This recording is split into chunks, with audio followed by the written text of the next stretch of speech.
నాకు చాలా సంతోషంగా ఉంది. సునీత విలియమ్స్ మధ్యాకాశం నుంచి సుమారుగా 500 కిలోమీటర్ల హైట్లో నుంచి వచ్చేసేసింది.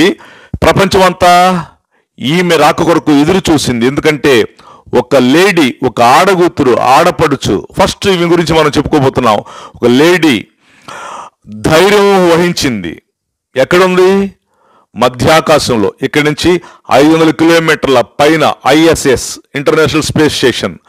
అక్కడ 9 రోజులు రావాల్సిన ఆమె 9 నెలల కంటే పెచ్చు గడిపి ఇప్పుడు తీసుకొచ్చారు ఆమెని. మనమెందుకు ఒక పాస్టర్గా ఈ విషయాలను జోక్యం చేసుకుని బైబిల్ బోధ చేసేవాళ్ళం, క్రైస్తవులను చెప్పుకోవాలి తెలుసా? ఇదంతా మన బైబిల్తోనే లింక్ ఉన్న రూట్ ఇది. ఈ రూట్ని మన దేవుడే చేశాడు. ఈ రూట్లో నుంచే యేసుక్రీస్తు ప్రభు ఆకాశం నుంచి కిందకు వచ్చాడు. ఈ రూట్లో నుంచే మళ్ళీ పైకి వెళ్ళిపోయాడు. ఈ రూట్లోనే మనం రేపు మధ్యాకాశంలోకి ఎత్తబడబోతున్నాం. Mid sky, మధ్యాకాశము. మళ్ళీ ఇదే రూట్లోనే కిందకు వచ్చి 1000 ఏళ్ళు ఇక్కడ పరిపాలన చేస్తాం. మళ్ళీ ఇదే రూట్ హెవెన్ కాబట్టి మాట్లాడుతున్నాం. లేకపోతే పని పాట లేకుండా సునీత విలియమ్స్ గురించి మాట్లాడాల్సిన అవసరం లేదు. ఎందుకంటే వాళ్ళు మన యెహోవా దేవుడు చేసిన రూట్ను వాడుకున్నారు. ఈ రూట్కి రేపు మనం వెళ్ళబోయేటువంటి రూట్ ఇదే రూటు. ఈ రూట్లో నువ్వు లేకపోతే అవుట్. ఎట్టకేలకు ట్రంప్ వచ్చిన తర్వాత జోక్యం చేసుకొని ఇలానా మస్క్ వీళ్ళిద్దరూ దాన్ని ప్లాన్ చేసి మొత్తానికి సునీత విలియమ్స్ అనేటువంటి ఆమెని తీసుకొచ్చారు. నిజంగా ఇన్ని నెలలు ఆమె అక్కడ ఉన్నప్పుడు ఎంత ఇబ్బంది పడింది తెలుసా? ఈ మధ్యలో చాలా లెటర్లు పంపించింది ఆమె.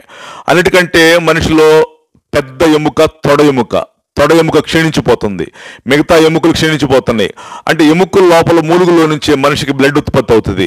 ఎర్ర రక్త కణాలు క్షీణించిపోతాయని చెప్తుంది, తెల్ల రక్త కణాలు క్షీణించిపోతాయని చెప్తుంది. నేను భూమి మీదకు వచ్చిన తర్వాత నడుస్తాను లేదు, నడక మర్చిపోయానని చెప్తుంది. ఆ ఫుడ్ వేరు.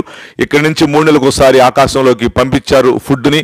మొత్తానికి ఆమె మన మేలు కొరకు విచ్ విల్మోర్ అనేటువంటి 2వ వ్యక్తి వెళ్ళారు అక్కడికి. వీళ్ళు వెళ్ళక ముందు అక్కడ ఇంకా 6 ఉన్నారు పైన స్పేస్లో, ISSలో. సో వీళ్ళంతా అక్కడికి వెళ్ళి మనకి మేలు చేసే సంబంధించి చేస్తున్నారు. ISS international space station football court అంత ఉంటుంది. ఇక్కడ నుంచి 500 కిలోమీటర్ల హైట్లో ఉంది ఇది. సో బైబిల్ ప్రకారం చెప్పాల్సి వస్తే ఇది మొదటి ఆకాశం, 2వ ఆకాశం, 9 గ్రహాలు, గెలాక్సీ పాలపొంత 2వ ఆకాశం, 3వ ఆకాశం పరలోకము, హెవెన్. అక్కడికి పౌలు గారు ఎక్కిలే అని చెప్పాడే, that is 3rd sky. This is the mid sky, మధ్యాకాశం. రేపు ఇక్కడే మనము 7 ఏండ్లు ఉండబోతున్నాం. ఆర్భాటముతోనూ, ప్రధాన దూత శబ్దముతోనూ, దేవుని బోరతోనూ పరలోకము నుంచి ప్రభు దిగి వచ్చును. క్రీస్తునందు మృతులైన వారు మొదట లేతురు. ఆ మీద సజీవులుగా నిల్చుండి మనము ఏకముగా వారిని ఎదుర్కొన్నట్టుకు మేఘమండలం మీద కొనిపోబడుదుము. మన వెహికల్ రేపు మనం వెళ్ళేది ప్రభు వచ్చినప్పుడు మధ్యాకాశంలోకి మేఘము. సునీత విలియమ్స్ వెళ్ళింది స్టార్ లైనర్లు లీకేజీలు వచ్చేసి ఆమె రాలేకపోయింది. కానీ రేపు మనకిచ్చే దేవుడు వాహనము మేఘాల మీద కొనిపోబడుదుము. మహిమ మేఘాల మీద మన మహానుభావుడు, రాజులకు రాజు, ప్రభువులకు ప్రభు, king of kings, lord of lords, he will coming on the clouds. మన వాహనము cloud. We will go on the cloud to the mid sky. ఇప్పుడు ఇదెందుకు చెప్పుకోవాలంటే ఈ రూట్ మనదే. పుష్ప వాహనములాగా మహిమ వాహనము హ్యాపీగా మహిమ శిర ధరించుకొని ఇప్పుడు సునీత విలియమ్స్ వెళ్ళింది అక్కడికే మనం ఉండబోతున్నాం. ఈమె ఇబ్బంది పడింది పాపం. అక్కడ వాటర్ బాటిల్ తీసుకెళ్తారు వీళ్ళు. వాటర్ బాటిల్లో ఆ వాటర్లో నుంచి ఆక్సిజన్ పీల్చుకుంటా ఉంటారు. పాపం ఇబ్బంది పడతారు.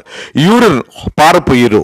ఆ యూరిన్ని చెడును సపరేట్ చేసి మంచిని సపరేట్ చేసి దాంట్లోంచి ఆక్సిజన్ పీల్చుకుంటారు. అక్కడ బతకడం చాలా కష్టం. మళ్ళాంటి ఫుడ్ ఉండదు అక్కడ, చాలా కష్టం. అందుకే ఏ ప్లానెట్లో మనిషి బతకలేడు. అపొస్తలుల కార్యం ప్రకారం, యోబు గ్రంథం ప్రకారం, కీర్తనల గ్రంథం ప్రకారము మనిషికి నివాసయోగ్యమైంది ఈ భూమి ఒకటే. అందుకే ఇవి చాలా ఇబ్బంది పడింది. లోపల ఉండి పాపం ISIS అనేటువంటి ఫుట్బాల్ కోర్ట్ దాంట్లో ఉండి టైప్ చేసి అన్ని చేసింది పాపం. ఏమే అక్కడ బతకలేడు మనిషి. ఇప్పుడు ఇలా ఉంటాడు మధ్యాకాశంలో. రేపు మనము యేసు ప్రభు నీతిశూరుడు, సూర్యుడితో పని లేదు, టిఫిన్ చేయడంతో పని లేదు, భోజనం చేయడంతో పని లేదు, ఈ బాడీతో పని లేదు, మాట్లాడటంతో పని లేదు, చింతతో పని లేదు, వేదంతో పని లేదు, బాధతో పని లేదు, సంతోషము, ఆనందము. We will live on the mid sky, మధ్యాకాశం 7 years. అదే 7 years భూమి మీద మహాశ్రమలు. నేను ఈ ఆడపడుచుని మెచ్చుకుంటున్నానండి. ఒక లేడీ అయ్యుండి 58 ఏళ్ల లేడీ ఈమె అక్కడ డేరింగ్ అండ్ డాషింగ్ ఉందే, ఈమెను బట్టి ఆడవాళ్ళను సిగ్గుపడాలి ముందు లెక్క ప్రకారం. ఆమె అక్కడికి వెళ్ళటానికి ఎంత ట్రైనింగ్ ఉంటుందో తెలుసా? ముందు అసలు కొన్ని సంవత్సరాలు ట్రైనింగ్ తీసుకోవాలా. ఆ స్పేస్లో ఉండే విధానం నేర్చుకుంటే కొంచెం కాకపోయినా కొంచెం ఉంటారు, ఉండలేరు, వచ్చేస్తుంటారు, మళ్ళీ వెళ్తుంటారు, ఉండలేరు. అక్కడ ఆ ప్లానెట్ మంది కాదు, ఆ మధ్యాకాశము మనిషి ఉండలేని మధ్యాకాశం. కానీ రేపు యేసు ప్రభువు వారు అక్కడికి ల్యాండ్ అవ్వబోతున్నాడు. మనం ఎందుకు చెప్పుకుంటున్నామంటే ఈ రూట్ చెప్పానే, ఇది బైబిల్ దేవుడే సృష్టించాడు. ప్లానెట్స్, నవగ్రహాలు, 9 గ్రహాలు, ఇదే రూట్ లో ఒక రోజున యేసు ప్రభు మరియమ్మ గర్భంలోకి వచ్చాడు. ఆ రూట్ చూడండి ఎలా ఉందో. కాంతి సెకనుకు 3 లక్షల కిలోమీటర్లు ప్రయాణం చేసింది. ఆ స్పీడ్ తో మనం వెళుతుంటే చంద్రుని కలుసుకోవాలంటే 1.5 సెకండ్లు పట్టింది. అదే స్పీడ్ తో పైకి వెళ్తే నెక్స్ట్ సూర్యుని కలుసుకోవాలంటే 8.5 నిమిషాలు పట్టింది. అదే స్పీడ్ తో పైకి వెళ్తుంటే నెక్స్ట్ నక్షత్రాలు వస్తాయి. ఫస్ట్ నక్షత్రానికి మన వాళ్ళు పెట్టిన పేరు ఆల్ఫా, బైబిల్లో పేరు ఆల్ఫా సెంట్యూరీ. దాన్ని కలుసుకోవాలంటే 650 కోట్ల సంవత్సరాలు పట్టింది అదే స్పీడ్ వెళితే. ఇంకా పైన గెలాక్సీ పాలపంతో డార్క్, అక్కడికి వెళ్ళాలంటే 16 పక్కన 16 సున్నాలు పెట్టారు. లెక్కేసుకో, నీకు ఒక నెల పట్టింది లెక్క. అక్కడ ఆ పైన ఉంది యెషయా గ్రంథం 14:13 ప్రకారము, ఉత్తరమున ఆది సభాపర్వతములు యెహోవా దేవుని సింహాసనము. ఈ లూసిఫర్ గడుగు యెహోవా దేవుడిని పడేసి అది కూర్చోవాలని చూస్తే అక్కడి నుంచి దేవుడు పడేసాడు. ఇది రూట్. అందుకు చెప్తున్నాం, ఈ రూట్ని మన దేవుడు చేశాడు. ఇక రేపటి నుంచి ఈ రూట్ గురించి చెప్పుకోవాల్సిన అవసరం ఉండదు. ఇప్పుడు కాదు, రాబోయే రోజు ఒక రోజు వస్తుంది. ఆ దినము యెహోవా దేవుని భయంకరమైన దినము, 2వ రాకడ దినము. ఆ దినమున పేతురు పత్రిక ప్రకారము 3వ అధ్యాయము పేతురు పత్రిక 10-11 వచనాల ప్రకారము 2వ పేతురు పత్రికలో ఇలా రాశాడు. ఆ దినమున ఆకాశమును మహాధ్వనితో గతించిపోవును, పంచభూతములు విక్కడమైన మేడముతో లయమైపోవును, భూమి దాని మీద కృత్యములు కాలిపోవును. ఈ రూట్ క్లోజు, ఇది మొత్తం క్లోజు, ఈ భూమి కూడా క్లోజు. ఆకాశం పేపర్ వల్ల చుట్టబడి పక్కెళ్ళిపోయిద్ది. ఈ రూట్ ఆయన చేశాడు. రేపు ఇదే జరగబోతుంది. ప్రకటనలు ఏం చెప్పాయంటే, ప్రకటన 21:1 ప్రకారము ఇక అంతటా కొత్త ఆకాశమును కొత్త భూమిని చూశానని చెప్పాడు. ఇది ఉండదు. ఇక మొదటి ఆకాశం మొదటి భూమి గతించిపోయినాయి, సముద్రం లేదని చెప్పాడు అక్కడ. ఈ రూట్ మైండ్లో పెట్టుకో.